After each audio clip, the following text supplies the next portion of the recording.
Welcome. This is Trinity Gaia Oracle. In this series, we will be taking a journey through each card in the Divine Masculine Healing Oracle deck by Christabel Jessica, and the artwork is by Ceclia G.F. Today, we will be taking a deeper look into Cernunnos, and I will begin with reading through the guidebook as I have been guided to do so. And then I will open it up to more of an intuitive read, as this reading is timeless when you have been guided to this reading and to learn a little bit more about Cernunnos. There's more than likely a message or some guidance in here for you. Please take what resonates and discard what does not. Tap into your wild nature and relish in your freedom. Time in a relationship and time alone both have pros and cons.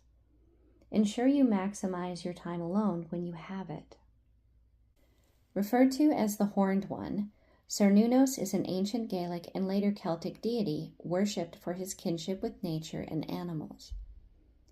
With deer horns growing out of his head, he was part man and part stag, making him a mediator between man and nature.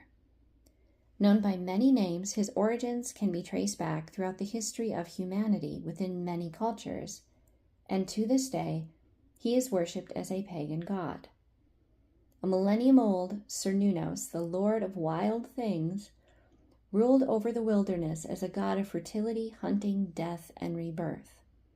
Born on the darkest day of the year, the winter solstice, he has connections to the underworld and wealth. The embodiment of ancient, untamed wisdom, Cernunnos is a great deity to connect with, to learn how to integrate and embody the wild, chaotic aspects churning deep within you. Cernunnos' message: rekindle your innate wildness and the sense of freedom that has dwindled within you. There's a delicate balance to strike between creating stability and freedom. It is easy to accidentally build a cage around yourself under the guise of establishing stability. A sense of security is important. Physical elements are needed to stay safe. Nevertheless, freedom is essential for your soul. Time to roam free like a lord of wild things provides deep soul nourishment and a reminder of the possibilities available when you spring out of your cage. Times of wildness, sovereignty, and fun lead to a well-rounded life. Whether you are single or otherwise, you are encouraged to look at how you cage yourself with your limiting beliefs. You have limitless potential. It is time to expand your consciousness so that even your wildest dreams feel within reach. Although expansion is integral, there is a time and a place for everything. Expansion is not the same as escaping. Enjoy the phase you are currently in instead of constantly seeking what you don't have. This may be a time you look back on fondly, yet you feel like fleeing to the next chapter right now. If you're struggling to find your independence and enjoyment in integrating your wild, free aspects, this is your reminder that there is beauty to be found in solitude. When you romanticize what you don't currently have, remind yourself that those on the other side glorify what you do have. When you are daydreaming about what you don't have, it is easy to glamorize it without considering the reality of it. Sometimes, those in relationships dream of the fun to be had single, while their single friends look at them, perceiving loved-up bliss. Enjoy what you have when you have it. Time out of a relationship is just as impactful on your growth as time coupled up. In the past, marriage, property, ownership, the nuclear family, and gender roles contributed to maintaining rigid social structures. Now, the modern world is set up for the ability to construct different types of lives with less stigma and more accessibility. Being single is a privilege, and one that people from times past, stuck in restricted situations, would have dreamed about. Having the opportunity to choose a relationship solely for love and compassion. Being single is a privilege, and one that people from times past stuck in restricted situations would have dreamed about. Having the opportunity to choose a relationship solely for love and companionship is a blessing if it is something you choose to pursue. Being able to construct the life you want, when you want, and however you want is a blessing. Embrace the wildness of freedom. Construct the life that brings out the most authentic version of you, not considering how it relates to another, but because it makes sense to you. Now we'll move into the intuitive reading for Sir Nunos. Sir Nunos, the image that I have is very much rooted in like the Gaelic and the Celtic roots, and the connection with earth and the wildness of it, and how we've moved away from that awareness as a people when the majority of us live in cities nowadays. Those aspects to our being, as we are mammals, we are children of this earth. We are having to go really out of our way to cultivate an awareness of the natural rhythms. When we're surrounded by concrete and tar and steel and glass, and it's organized, contrived, planned nature that we encounter. It's not in its raw form. Even in this space, there is an aspect to us that is still wild. And it's been very clear, especially with how much Spirit, Source, Divine has been working with me in the last, leading up to this reading, that would be our monkey mind. That is our wild side. That is our untamed, chaotic, must think, must think, must think. This part of us developed to understand our natural wild environment and survive it. To be hypervigilant, yet also completely at ease.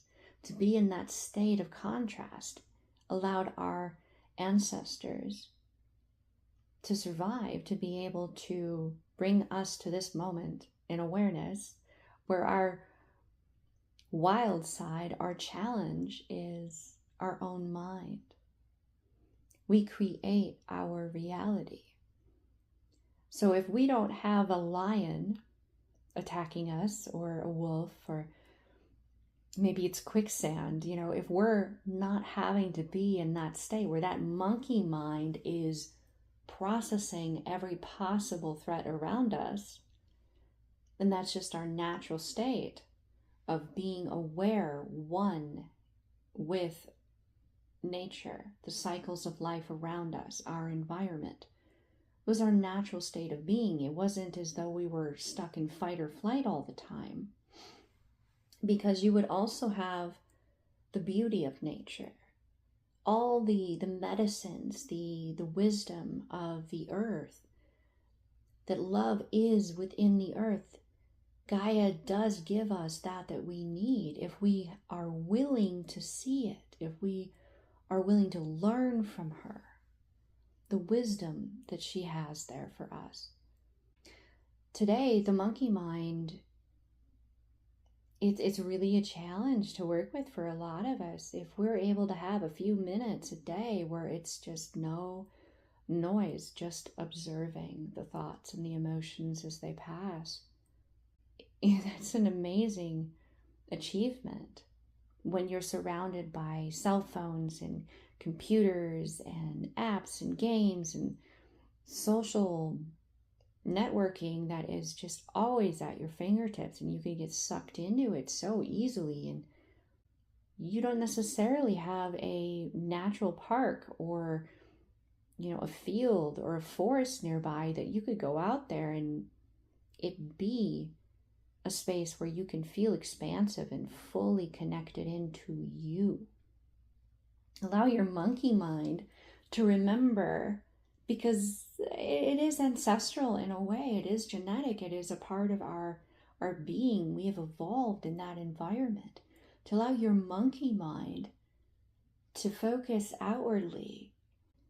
Maybe The sound of the leaves draws your eyes up to the wind moving through the leaves, and the awareness that we have of how every little thing about each leaf is mathematical perfection. And your mind, that monkey mind, is going, I'm aware of this and I want to see it and I want to appreciate it, and I'm breaking it all down, and then before you know it, the monkey mind turns off and you just are. You're there. You're present. You feel the wind then. You sense the earth beneath you. You're aware of the temperature, the humidity. You're aware of the smell of the grass, of the leaves. And the monkey mind is in its natural environment. It's not trying to do what it was created for, which is that, in an environment that is foreign to it. It's similar to having like a dog, or, a dog is probably the best example. Like, you got to take them outside for a walk. You just got to do it. They're not going to be happy if they're stuck inside all day, every day. If you are a nurturing, loving, caring pet owner, you're going to seek to give them that brings them joy, to facilitate that, to contain them. Like, okay, you want to go for a walk, even if I'm not really feeling it. All right, we're going to do it. We're going to do it because if you're happier, I'm happier. Good, cool, let's do it. It's similar to that, but it's within you. It's that animalistic side of you. You need to create space in your world for it to be able to be an environment that it has been evolved to be optimized within. Once you do that, that monkey mind turns off and you're able to be consciously more in your own natural state. This is very muchly about assertively choosing to embrace that part of yourself, to be in a state of readiness, yet there's so much contrast present within Cernunnos. Now, as a god or a deity, a male deity, there is a counterpart present, a more receptive energy, a receiving energy. And we'll say receptive feminine. It doesn't necessarily mean that how you're going to be relating to these energies is going to be gendered. There's no gender in this. It is about energy. If you identify as more of a masculine energy, you're assertive, you're choosing, you're acting towards the whole, like you're very muchly in Atlas. To really fully understand all the ways in which that may resonate for you and that it has been channeled, yes. I invite you to check out the Atlas reading. For the feminine in this dynamic, like, especially with the history here with Cernunnos and being more of the wild, typically the roles that the feminine would master, the roles of the time, they were divided by gender because the physical form of the masculine is made to be stronger, made to lift heavy objects, made to do combat, made to defend. It's like the lion is not a lioness. The lion is a lion. That is not demeaning the lioness in any way. The lioness goes out and hunts and hunts and hunts. And you can see this in even cats. I had a cat growing up, like it was her happy place. She killed so many things around the farm that she didn't even need to eat. She just did it because it was her happy place. It was the way her mind was designed to keep her happy chemicals good. It's evolution for her. Now, if she had a whole pride, a bunch of kittens and, like a whole pride to provide for, she would have been top lioness. She would have been, the alpha male's right-hand lady, She would have been his counterpart. So the lion, his job was to defend them. He was the ultimate warrior. Everything about him was made to go toe-to-toe with another lion and defend his genetic lineage within that pride. So he would do that. She'd hunt and he would keep her safe while she did so. She'd hunt and he'd keep the cubs safe while she went and hunted. It is a similar dynamic with what this card in particular represents, especially when you go back through those, like the Gaelic and the Celtic times. Now, I will say, though, that in their culture, just like with the lioness, sometimes the feminine warrior was the scariest warrior to encounter. They respected their counterpart as equal. And they took time to understand what the other needed. The image that comes to mind for Cernunnos is, even though he is very capable of great violence, he engages in that to defend, to protect, to contain that he claims is his. No matter how fierce and capable he is of extreme violence, he would never harm his counterpart. Instead of his strength and his ability to engage in full-on combat from a very animalistic aspect within himself, it makes her feel safe. He makes her feel safe. Because she knows that would never be turned upon her. And he knows that he has an equal, because when she decides to go to war, when she decides to go to combat, I'm hearing Shield Maiden. She may have her way of doing it, but she's fierce. He doesn't have to worry about her. She's got it. I'm kind of I'm getting the synchronicity from the movie Vikings, and the main lead female. She was one of the fiercest shield maidens. And the names that are coming to mind, I know they're not right. However, that is pretty much what is here. Like, because our bodies are a little different than men, even like growing up, if I had to, or like moving, if I had to move something, I would achieve my goal. Especially if it was something big and heavy and clunky and required, thought for me to solve how to get it from point A to point B, I would still get it from point A to point B, but I would not do it the same way as like my dad or one of my brothers, or maybe I was in a relationship at the time. Maybe I wouldn't do it the same way they would, because I know my body's strengths and my body's weaknesses. Maybe I would put it on a rug and I would pull it across the hardwood floor versus just pick it up and move it. We have our way of achieving the same outcome, but we have ways of doing it differently.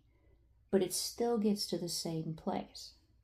And there is respect for that present within Cernunnos. The appreciation of that contrast that exists within himself allows him to have that for his counterpart, for those around him.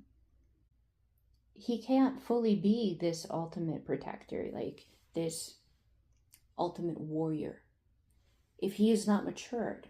And sometimes, not just sometimes, we all need time alone in order to understand all of ourselves. So he has to have that time to figure that out, to figure out where his strengths and his weaknesses lie. For an individual who is really identifying with Cernunnos in a dynamic or a situation, when you are faced with a challenging individual or situation that is asking you to be receptive, is asking you to be open to choosing to be vulnerable, which is what happens in intimacy. You have to be open to showing them your in animalistic speak, your neck, giving them your neck, showing them where you're vulnerable. And to go into the lion and lioness, and then how that would relate to the human interaction. If you're identifying with Cernunnos, you have been through it. You are a warrior. You have fought some battles, and you haven't come out of them unscathed. You learned from them, but maybe you have a few scars to remind you of what not to do. Maybe you have, a couple of things to remind you what was worth it. Maybe you have a scar from a situation that you wouldn't change for the world. However it may be, you are approaching a situation with intimacy where you are meeting an individual that you feel is your equal, and yet they're a mystery. You know you have much to learn from one another. The question, first of all, is, have you learned everything you can on your own? If the answer is, yeah, I'm pretty much ready for this, I think. I don't know how much more I could learn on my own. Do you enjoy the pros and the cons? If they're worth it for you to continue being single, then that's your decision.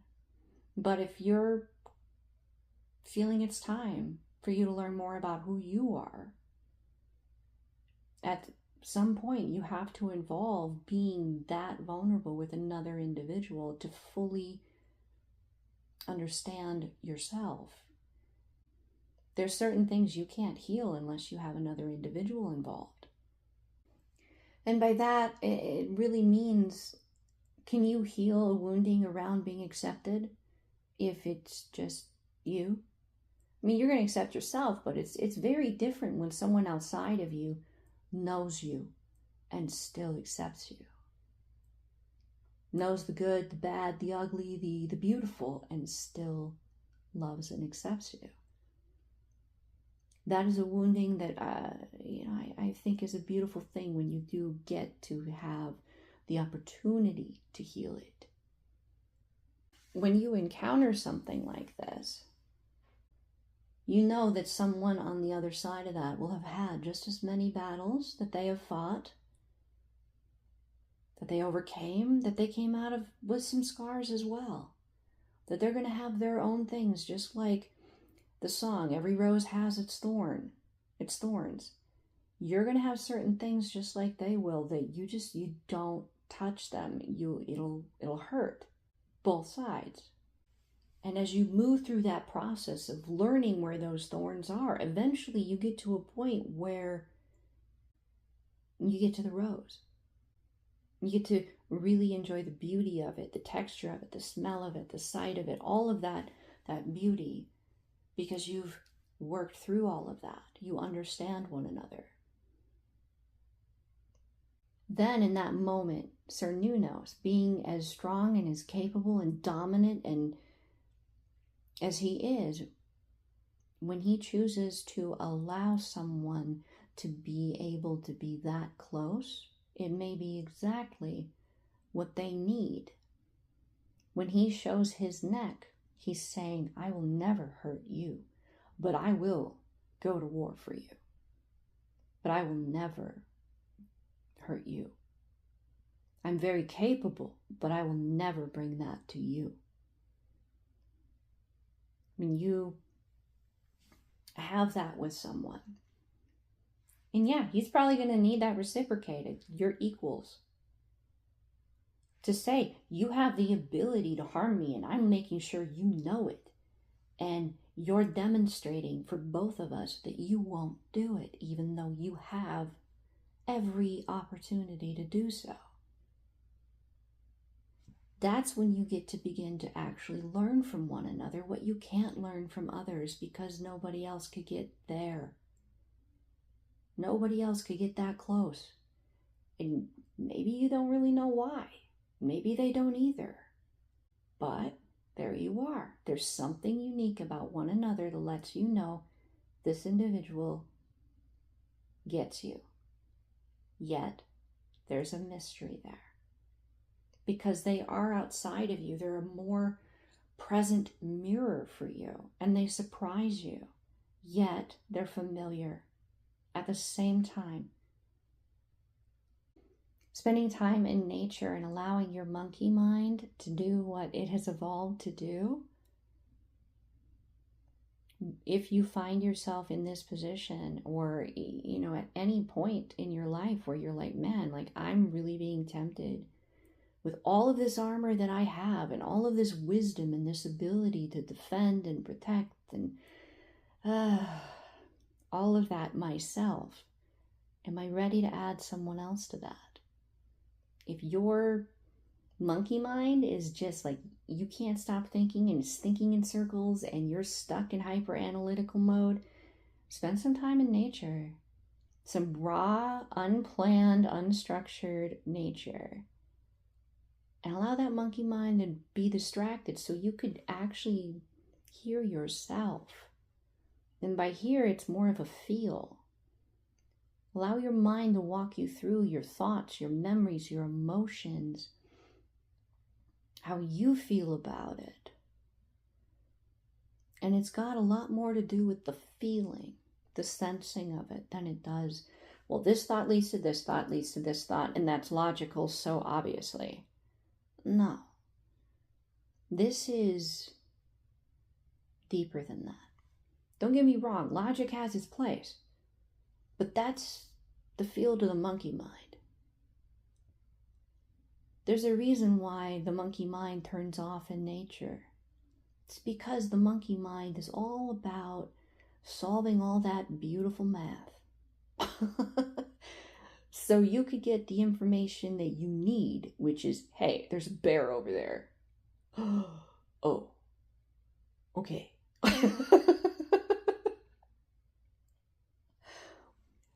That's what spending time in nature is. And if what's brought you there is this very real possibility of being as vulnerable with another, and you're not sure, you're not like necessarily sure you're ready for that, it's not really, am I sure about them? The fact that you're there and you're wanting the answer, you're already sure about them. What you're questioning is whether or not you're ready. Have I spent enough time alone? Do I know myself well enough? It's not whether or not you're enough. It's not whether or not you're good enough or can... No, it's, are you authentically ready to own and put in the work? Because anything worth having is not easy. Anything worth having takes work, takes time, takes blood, sweat, and tears, puts in that elbow grease, doing the work. Stapling your thumb, or oops, I actually hit my thumb with the hammer. Like blood, sweat, tears, constructing it, building it, creating memories. Anything worth having is not easy. And are you ready? Do you feel that you will put in that work? That is the question, because you're going to be getting to know yourself in a completely different way. Are you ready to know you in a new way? It's not about them. It's about you. And it's not saying that the moment you come out of that wilderness, you're like, all right, I'm going to put a ring on it. I mean, that may be where you are, but that's, it's a pretty fast escalation, depending on where you are. Are you ready to dip your toe in the water? Are you ready to take one more step in that direction? Are you ready to take your time? Is really the question here, because yet again, anything worth having is not easy. It will take time, and it's the unfolding. Like if you watch, going back to the rose, if you watch the time delayed blooming, it's not necessarily time delayed, maybe.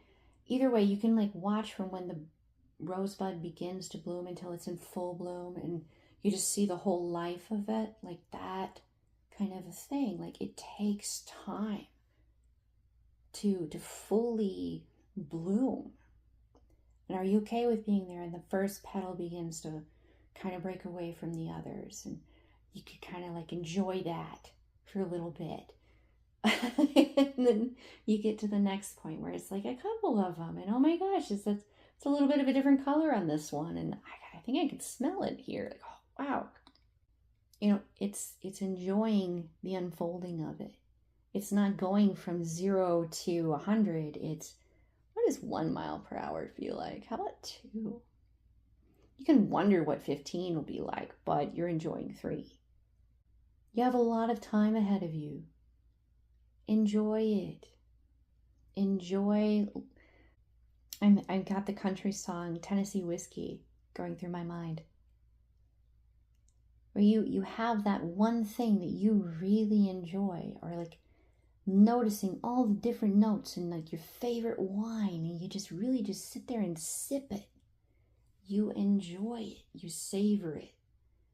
You don't down it and be like, that's done. That's what you do with something you don't enjoy. You're just looking for the end result. This is a savoring of life, not a rushing through it and good, it's done, it's over, I didn't learn a darn thing. Whew.